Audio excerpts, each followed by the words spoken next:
काय ते? साहेब अद्यापपर्यंत फक्त आश्वासनं दिले, कुठलीही कारवाई केलेली नाही प्रशासनाने. 2019ला मी माझ्या शेतजमिनीसाठी रस्ता मागितला होता माननीय तहसीलदार यांना. त्यांनी मंडळ अधिकारी व तलाठी यांच्याकडे अर्ज पाठवला. त्याच्यावर एक पंचनामा झाला 2024 मध्ये. त्याच्यानंतरही मला रस्ता भेटलेला नाही. व 2025ला मी 8 दिवसापूर्वी 23 जून 2025 रोजी माननीय तहसीलदार यांना आत्मदहनाचा इशारा दिला होता. तरीही त्यांनी कुठलंही त्याच्यावर पाऊल उचललेलं नाही आणि अद्यापपर्यंत मला माझ्या शेताला रस्ता मिळालेला नाही.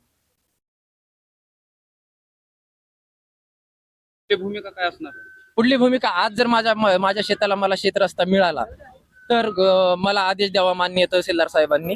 नसेल तर मी आज त्यांनी इथून जरी गेलो तर उद्या कलेक्टर ऑफिस बीड येते, मी तिथं आत्मदहन करेल.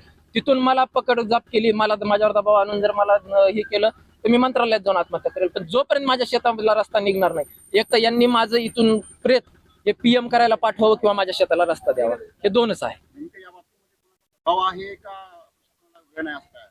प्रशासनाला साहेब वेळ कसं काय नाही. प्रशासन सकाळी शिरसाळ्याचं एक प्रकरण होतं, त्या प्रकरणामध्ये माननीय तहसीलदार साहेबांनी सकाळी आदेश काढले, दुपारी मोजणीची फीस भरून घेतली, संध्याकाळी मोजणी झाली. एवढं प्रशासन तत्पर असताना सुद्धा शेतकऱ्याचं 3-3 वर्ष जर रस्ता निघत नाही तर प्रशासन कसं काय तत्पर नाही असं म्हणता येईल तुम्हाला?